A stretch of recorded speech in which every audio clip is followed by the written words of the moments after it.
Oi gente, tudo bem? Eu sou Lilian, advogada, trabalho e vivo do direito de família já há mais de 20 anos.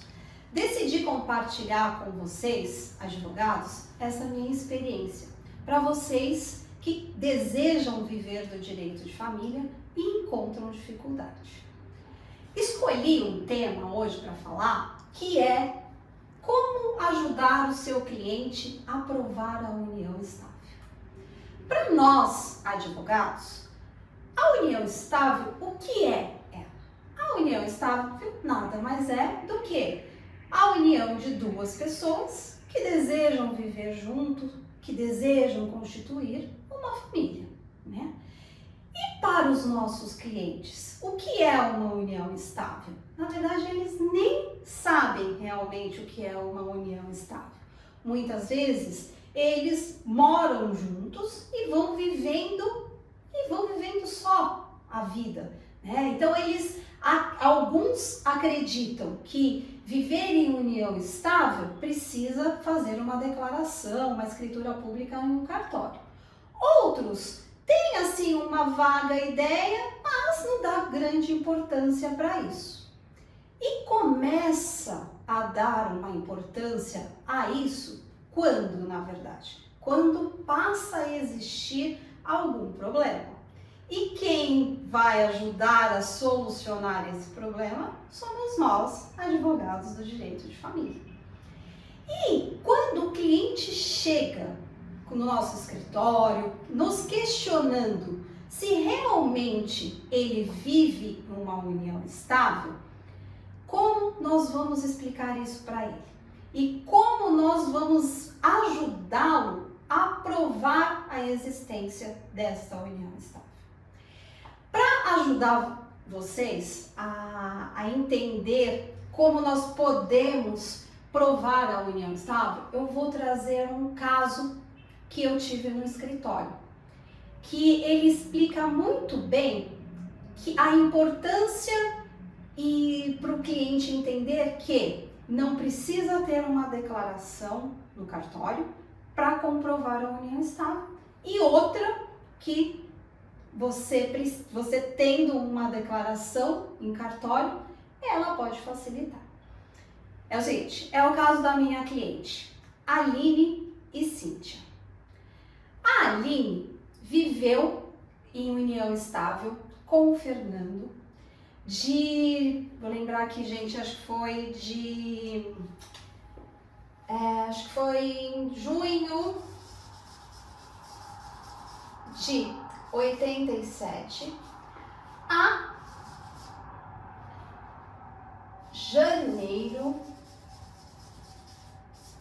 de 2010. Essa união aqui é da Aline e Fernando.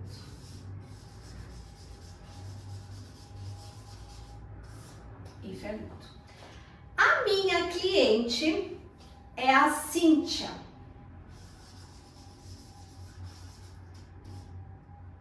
A Cíntia viveu em união estável com o Fernando de janeiro também. Eu já explico para vocês por que eu tô datando aqui, vocês vão entender. De 2010 até julho de 2013. Tá? A minha cliente é a Cíntia. Tá? O que aconteceu? A Aline propôs uma ação de reconhecimento de sociedade póstuma, tá? De união estável. E ela alegou na sua petição inicial que ela viveu em união estável com o Fernando de junho de 87 a julho de 2013. A Aline e o Fernando, nesse período aqui, eles realmente viveram em união estável. Eles tiveram 5 filhos, tá? Então, eu vou colocar aqui. 5 filhos. A Cíntia viveu em união estável com o Fernando de janeiro de 2010 até julho de 2013 e teve uma filha. Uma filha. E em agosto de 2013, o Fernando faleceu. Tá? Como a Aline queria o reconhecimento de todo o período de 87 a 2013, ela ingressou com essa ação, alegando que a Cíntia, ela teve um relacionamento extraconjugal com o Fernando. E que nasceu essa filha, tá? Por que a Aline propôs essa ação? Ela queria ter todo o reconhecimento de todo esse período. E ela alegou que a Cíntia simplesmente foi um relacionamento, um casinho em todo esse período. Que isso realmente acontece. Só que não foi isso que realmente aconteceu.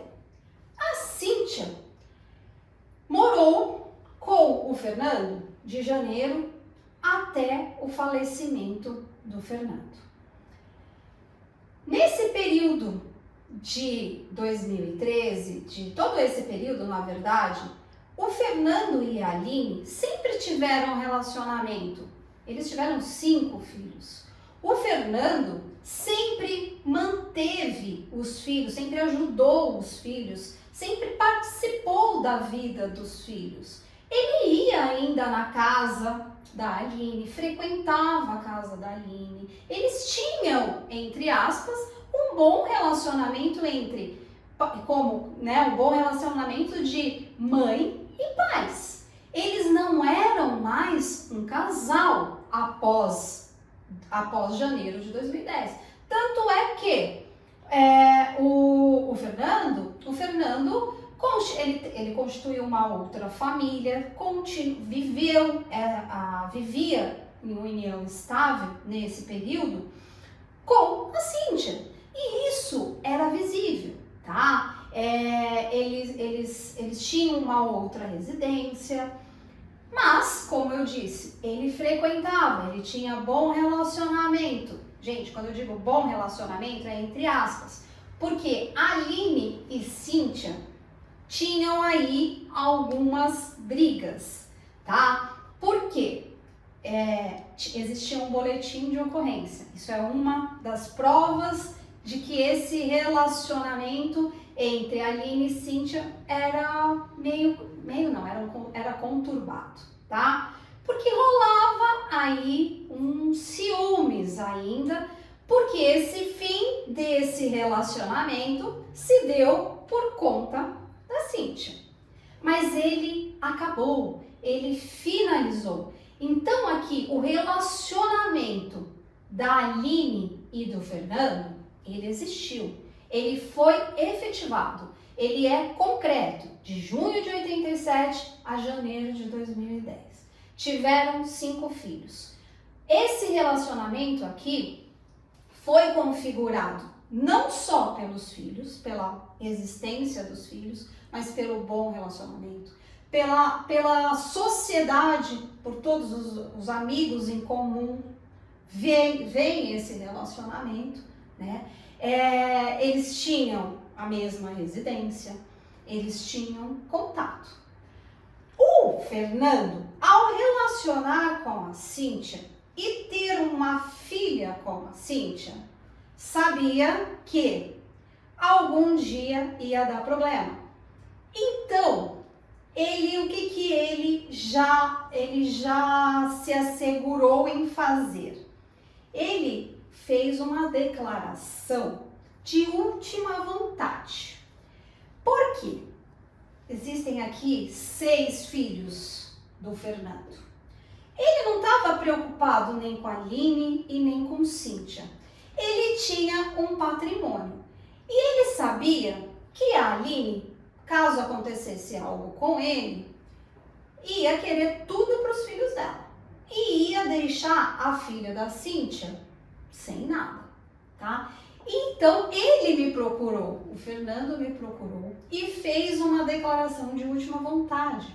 Um testamento particular, era só isso que ele queria. Ele não queria ir no cartório fazer essa declaração, nada disso. Ele fez uma declaração de última vontade e nessa declaração de última vontade ele dizia que ele tinha um patrimônio X e que ele queria dividir esse patrimônio entre os 6 filhos. E ele especificou como ele queria essa divisão, tá? Aí vocês podem me perguntar, como era essa divisão? Isso não vem ao caso, tá? O que vem ao caso é que ele sabia, parece que ele já estava prevendo que ia ter algum problema aqui entre Aline e Cíntia. Já previa não, né? Porque já tinha alguns aborrecimentos, onde eu tinha já até boletim de ocorrência entre briga entre Aline e Cíntia. Mas como nessa vida tudo acontece, né? O que aconteceu com o Fernando? O Fernando ficou doente. E ele ficou muito doente e ele precisou ficar muito tempo internado. E como eu disse, parece que ele já estava prevendo quando ele fez essa declaração de última vontade comigo, ele também, no hospital, ele fez uma coisa que ele falou, eu preciso fazer uma declaração, uma escritura de união estável com a Cíntia. Porque ele já sabia que, com muito tempo de relacionamento, com 5 filhos, ele teve uma união estável aqui. Mas essa união estável que ele teve com a Aline, ele nunca fez uma escritura de união estável perante o cartório.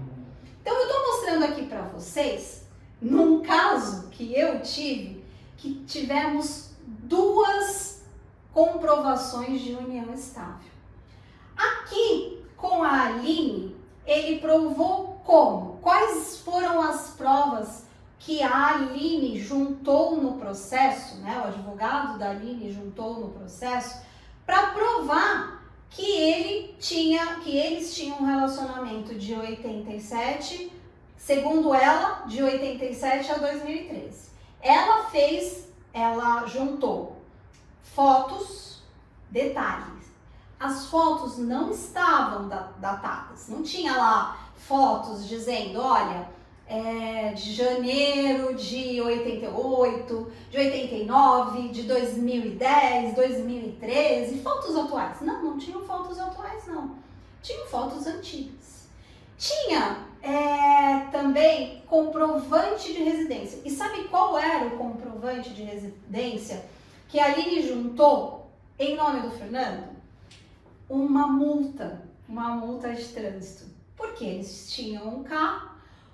O Fernando não fez a alteração perante o Detran do endereço e continuou indo para casa as multas. Mas detalhe, a multa era datada de 2009, 2008, né? Que ele acho que não dirigia muito bem não, né?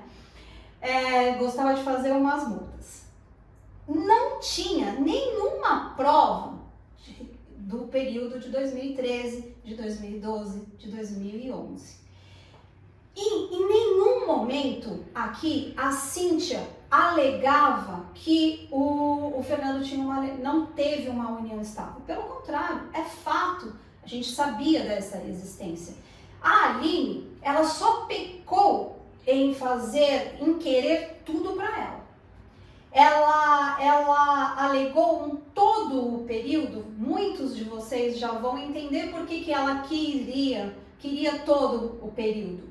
Porque ela queria a pensão por morte, como dependente do INSS. Mas isso, a dependência para o INSS, é um outro assunto que não cabe aqui pra gente no direito de família, mas eu estou trazendo para vocês porque também foi uma forma que ela encontrou para provar que ela vivia em união estável. Ela foi no INSS, ela juntou os documentos lá que o INSS exige e com perante o INSS comprovar que vivia em união estável com o Fernando. Só que ela não contava que a Cíntia também foi no INSS e comprovou também que vivia em união estável com o Fernando. E o INSS cancelou a pensão que foi concedida para ela, Aline, como companheira. Cancelou por quê? Porque quem era atualmente, realmente, a companheira do Fernando era a Cíntia. A Cíntia, se sentindo lesionada, ela me procurou, eu apresentei a contestação, né?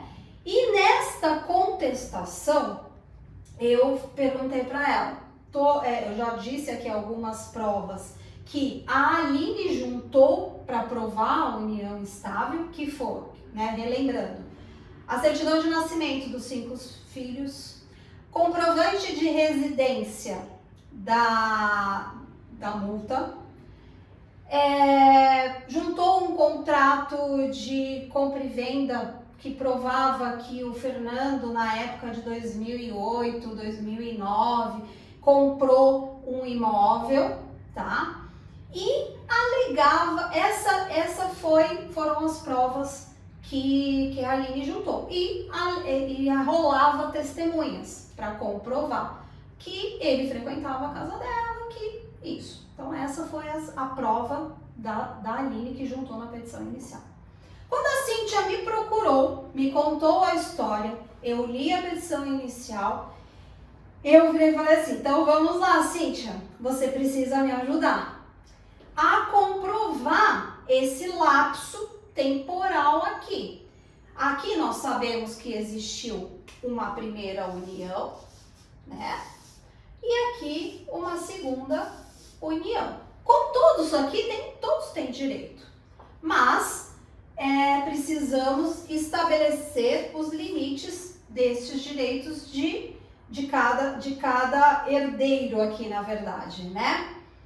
Então, a Cíntia, quando me procurou, eu cheguei para ela e perguntei, vamos lá.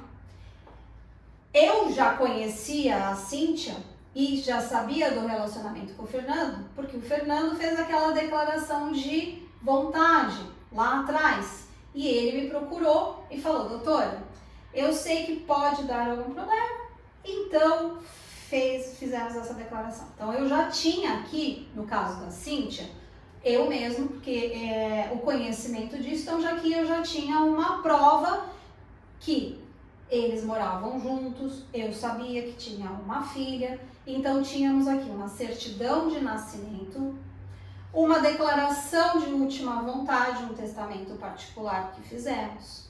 Aí também comecei a pedir para ela comprovante de residência, aí ela também tinha a comprovante de residência e comecei a questionar mais. Cíntia, o que mais que temos aqui em comum? Aí eu perguntei, ele estava doente, ele fazia algum acompanhamento médico? Sim, a gente tinha o cartão da família, do posto de saúde. Falei, não, excelente. E esse cartão de família, ele tem assim, lá, cartão, tá escrito cartão da família, e tinha os dependentes. E estava escrito dependente. Tava o nome da Cíntia, o nome do Fernando, o nome da filha, tá? Da Cíntia ali do Fernando, e de um outro filho da Cíntia. Então aqui já tinha lá datado a emissão, nesse cartãozinho tinha a emissão desse cartão. Ele foi emitido em março de 2010. Então, uma prova, excelente prova. Comprovante de residência, certidão de nascimento. Lembra que eu contei que a Aline foi no INSS, teve a concessão da pensão por morte? A Cíntia foi lá também e ela foi declarada como dependente. E na cartinha de concessão da Previdência Social, dizia lá, Cíntia, companheira. Só que, gente, A Aline também juntou essa certidão, esse papel do INSS, mas ela não juntou quando foi revogada. Então, na minha contestação, eu também junto e falo e provo, através do documento, que a que estava validada, quem era a companheira do Fernando, era a Cíntia. Só que ainda eu tive um documento essencial também, que foi a escritura de união estável, que o Fernando e a Cíntia fizeram quando o Fernando estava no hospital. Eles contrataram porque o Fernando ficou muito mal e ele já estava em pânico, já sabia de toda a bagunça que isso ia gerar, porque ele sabia do falecimento, que viria mais cedo ou mais tarde o falecimento, porque o estado dele era muito grave. Ele falou assim, eu quero assegurar tanto a Cíntia como a minha filha, porque eu sei que a minha outra família vai causar. E eles fizeram essa declaração. Foi por isso que eu coloquei aqui janeiro de 2010, de julho de 87 a janeiro de 2010, porque a Cíntia e o Fernando fizeram uma escritura de união estável no hospital, foi um escrivão até o hospital com testemunhas, foram autorizados, tem que ter uma autorização, houve essa autorização do hospital, foi tudo feito dentro da legalidade. E eles dataram de 10 de janeiro de 2010, que eles começaram a viver juntos de 10 de janeiro de 2010 até os dias que eles estavam ali, que era por meados de 2013, porque o Fernando veio a falecer em agosto, tá? Em agosto de 2013 ele veio a falecer. Então a união estável da Cíntia e do Fernando foi de janeiro de 2010 a agosto de 2013, quando ele veio a falecer. Então, tinha essa força. O que eu quero deixar bem claro aqui é o seguinte: nesse processo foram comprovadas duas uniões estáveis. Uma que não tinha uma escritura realizada no cartório e outra que tinha uma escritura realizada no cartório. As duas têm a mesma força. Não, a escritura aqui, no meu caso da Cíntia, foi muito importante porque eu consegui provar a dissolução, o rompimento dessa primeira união estável, que já estava mais do que configurada.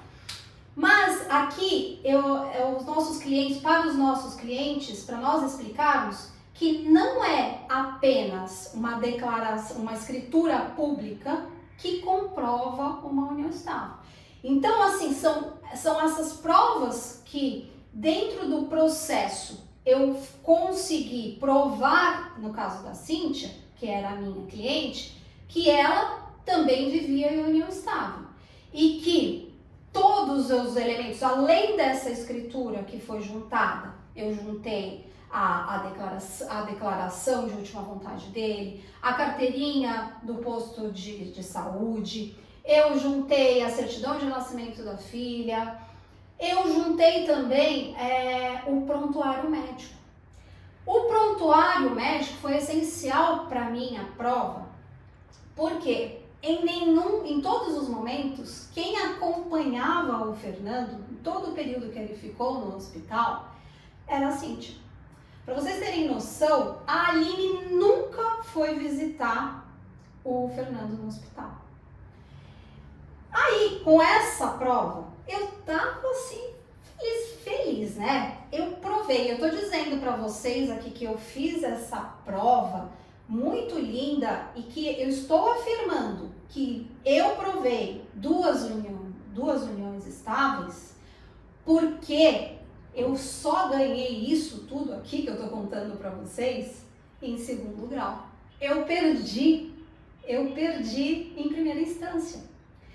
Aí eu falo assim, como você perdeu? Como você está me que com todas essas provas você ainda conseguiu perder e só ganhou em segundo grau, né? Só em segunda instância. Para dizer para vocês, gente, que nós temos que juntar tudo que nós imaginamos, porque assim como vocês estão com essa dúvida, por que você não provou, por que eu não ganhei em primeira instância, eu fiquei extremamente em pânico. Eu falei assim, é aquele momento que, de verdade, eu falei assim, não, o que eu fiz de errado? Eu provei tudo, eu tinha escritura de união estável realizada no cartório, eu tinha prontuário médico, eu tinha certidão de nascimento de uma filha, eu tinha declaração de boa vontade, tá tudo pronto, tava tudo lindo. E tanto que eu falei pra a Cíntia chegar e falar, doutora, a gente tem boas provas, né? Sim, temos boas provas. Mas eu esqueci de falar aqui pra vocês uma coisa muito importante. Além de todas essas provas documentais que eu juntei, que eu mostrei, tanto a Aline quanto a Cíntia, elas tiveram outra prova no processo, que são as testemunhas. E não sei se vocês lembram na época da faculdade que quando nós aprendemos lá que nós temos que ter muito cuidado com testemunhas, né? Não sei se vocês lembram, né, que o professor brincava, né? Na minha época ele dizia, tô trazendo um comparativo, né? Porque ele falava que testemunha é uma prova muito perigosa, né? Porque você não pode ficar dependente dela. Então, por quê? Porque ela é uma caixinha de surpresas. Ela fica nervosa, ela acredita, pode ser intimidada, por mais que ela esteja falando a verdade, eu tô com medo porque vem aquele, você não pode mentir, se ele descobrir que eu tô mentindo, mas eu não tô mentindo. Então, as testemunhas, todas, a Aline e a Cíntia tiveram testemunhas. Mas, tanto as testemunhas da Cíntia como as testemunhas da Aline falaram a verdade. Todo mundo provava que eles viviam juntos, que era uma família. Mas as testemunhas da Aline, o juiz parece que em primeira instância deu mais credibilidade. Foi só por isso, gente, porque é o que me consola, tá? É o meu consolo em achar que ele deu mais credibilidade, que as testemunhas foram melhores e conseguiu derrubar toda a minha documentação, né? E como eu disse, eu fiquei muito frustrada. E falei, poxa vida, eu então vou desistir de ser advogada. Mas eu sou persistente e não vou desistir porque eu vou provar que quem estava com o Fernando era a Cíntia no momento do óbito e que é injusto só a família da Aline e ter direito. A família da Cíntia também tem que ter direito. Ela tem o direito, né? Então ela também viveu em união estável, a filha também tem direito, os filhos da Aline também têm direitos. Então, e tem que ser provado. E foi isso que eu fiz, né? Aí o que eu mostro aqui com vocês? Eu fiz a apelação e aí veio a decisão, saiu o acórdão e aí foi lindo porque na minha apelação eu expliquei tudo isso que eu expliquei aqui para vocês. Como foi a constituição da família da Aline, a constituição da família da Cíntia e que as duas tinham união estável. E elas não eram concomitantes. Todas tiveram um início e um fim. A união da Aline e do Fernando iniciou em junho de 87 e terminou em janeiro de 2010 Quando o Fernando assumiu um novo relacionamento, uma outra união estável com a Cíntia. Ele assumiu que estava a partir de 10 de janeiro de 2010 até os dias atuais, quando foi o oficial no hospital dizendo: ela é a minha companheira, ela é a minha atual companheira. Ele nunca abandonou a família aqui, mas ele acabou o relacionamento com a Aline a partir do momento em que ele iniciou uma união estável com a Cíntia. Então, tivemos fins diferentes de união estável. Aqui foi pela dissolução, pela separação, e a Cíntia e o Fernando tiveram um fim com o falecimento do Fernando aqui. Então, consegui provar com esses documentos, né? Eu mostrei na minha apelação que por mais que o juiz de primeiro grau acreditava que eram concomitantes, porque a decisão dele foi que a Aline tinha direito, porque a Cíntia, ele acreditou na história da inicial. A Cíntia realmente foi só um caso e teve uma filha que ela não vivia em união estável. Foi isso. E que não existe duas uniões estáveis concomitantes. Essa foi a declaração em sentença, essa foi a decisão em primeiro grau. Em segundo grau, né, em segunda instância, o que aconteceu? Eu reverti, ganhei, a Cíntia, né, ganhou o reconhecimento da união estável dela, e o juiz e o desembargador, né, ele afirmou que a minha tese comprovou a união estável de janeiro de 2010, de junho de 87 a janeiro de 2010 de Aline, e de Cíntia de janeiro de 2010 e até o falecimento do Fernando. Ele colocou uma parte muito importante que vocês podem dizer: realmente o juiz de primeiro grau, ele não deu valia à minha declaração, à minha escritura de união estável. Por mais que a Aline, porque ela alegou que a minha declaração ela era nula, tá? Porque foi feita no hospital, ela teve essa alegação em primeiro grau. Só que ela não entrou com uma ação dizendo que essa declaração ela era nula. Lembra que no começo eu falei? Foi feito tudo legalmente, tudo certinho, o hospital autorizou. Ele estava muito doente, sim, mas ele ainda tinha capacidade para fazer essa declaração. E ele tinha essa vontade porque ele já sabia de todo esse conflito. E o conflito realmente existiu, né? E só que, com todas essas provas, tanto para a Aline quanto para a Cíntia, todo mundo aqui envolvido, eles tiveram os direitos resguardados. Então, assim, quando nós fazemos, né, provas bem feitas e cabe a nós advogados, orientarmos os nossos clientes, realmente o que precisa é entrar na história deles para fazermos relembrarmos quais são os elementos do dia a dia que existem, que nós estamos no nosso dia a dia, o que acontece no dia a dia deles, para nós provarmos a união estável. Como eu disse inicialmente, muitos começam a viver em uma união estável sem saber que estão em uma união estável. Começam a viver. E aí, aqui eu disse apenas algumas provas. Mas quais outras provas mais, nos dias atuais, nós podemos juntar?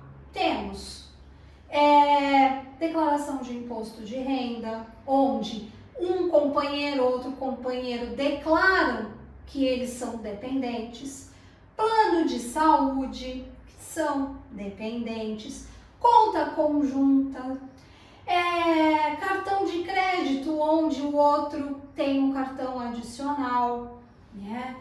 entre outras provas que nós precisamos analisar com o nosso cliente que chega, né, falando para nós: doutor, eu estou perdido. O que faço? Como eu vou resolver esse meu problema? Porque, como eu disse, nós somos realmente procurados quando já existe um problema. Aqui pode existir uma separação, pode uma separação, e nessa separação, nessa união, nesse viver junto, constituir patrimônio. E aí eu preciso provar que se tem briga, não juntou, eu vou ter que provar, reconhecer essa união estável, não é verdade? E como no caso aqui da Aline e da Cíntia, houve um falecimento.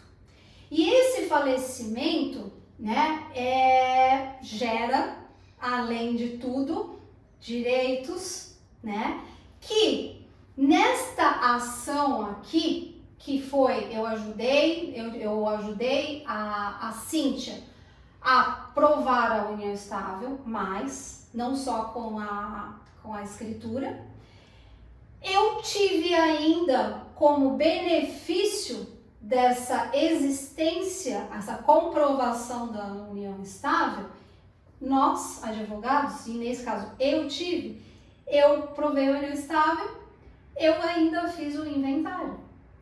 E depois resolvi esse problema para a Cíntia e fui inventariar ainda os bens deixados pelo Fernando e que eram de direitos tanto de Cíntia como da filha da Cíntia.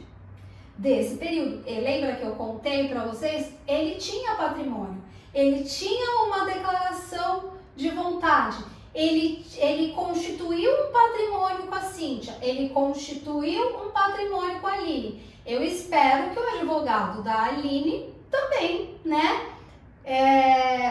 tenha participado, tá? Agora eu não lembro se era o mesmo advogado quando eu ingressei com o inventário do Fernando, resguardando aqui os direitos da Cíntia, se ele foi o mesmo. Eu acredito que não, senão eu teria lembrado, a gente teve da audiência, mas eu acredito que não foi o mesmo. Mas aqui é mais uma oportunidade, que quando nós fazemos uma boa prova, dentro de um processo, no meu caso aqui, eu tinha tudo, eu coloquei todas as minhas provas, tudo lá, e ainda assim perdi, eu mostrei para o desembargador, eu mostrei na apelação que tudo estava lá, porque nós sabemos que lá em segunda instância eu não posso mais mostrar novas provas. Então, com a ajuda, entrando na vida da Cíntia, fazendo ela relembrar, eu consegui muitas provas para ajudar a aprovar uma união estável, para ajudar depois, me ajudar, né, na verdade, a ter mais trabalho, a fazer o inventário. E com tudo isso, você vê como é muito, muito importante nós orientarmos de uma forma correta, de uma forma promissora, ajudar, falar de coisas simples, e com isso nós conseguimos fazer um bom processo, uma boa prova e fazer com que o nosso cliente também fique satisfeito com o nosso trabalho. Trazendo para os dias de hoje, né, gente, como uma forma de concluir como isso pode ajudar na nossa vida e como o direito de família, ele é muito atual, ele por mais que a gente fala assim, isso eu já sei, não, ele sempre tem algumas particularidades, coisas novas que surgem, provas novas que surgem e que muitas vezes nós não damos importância. E nesse momento atual que nós vivemos, durante aí a pandemia, quantas pessoas não passaram a viver em união estável e nem têm noção de que estão vivendo em união estável? E que é muito, daqui a pouco, vamos ter muitos problemas. Esperamos, né? Porque a gente vive do problema do cliente. e que seja ou só para fazer um reconhecimento de união estável, fazer uma declaração e orientar como pode ser essa declaração para ficarem juntos. Não estou pensando só em dissolução, como foi o meu caso aqui que eu trouxe para vocês, né? Mas pode ser para fazer um reconhecimento e fazer, sei lá, algumas alterações nesse novo casamento, né? Nessa nova união, colocar direitos, né? Formalizar para ter mais segurança, assim como o Fernando sabia que já teria uma dificuldade com a primeira família, muitos casos também podem ser parecidos, né? Então, com a nova família, nova mudança, com pessoas vivendo muito tempo juntos e já estando em união estável e nem sabendo, e quando chegam até nós saberemos falar qual provas, né, quais documentos realmente são necessários, são importantes para que consigamos, né, fazer uma boa prova, tanto com uma declaração, com uma escritura ou sem uma escritura. E que eles entendam que não é o simples fato de ir até o cartório que vai concretizar uma união estável. O viver o dia a dia também configura uma união estável. Então nós temos que saber aproveitar o momento para tirar proveito e nós termos mais clientes, né? mais ações e saber realmente viver do direito de família. Eu espero vocês para um próximo vídeo, trazendo mais assuntos referentes ao direito de família.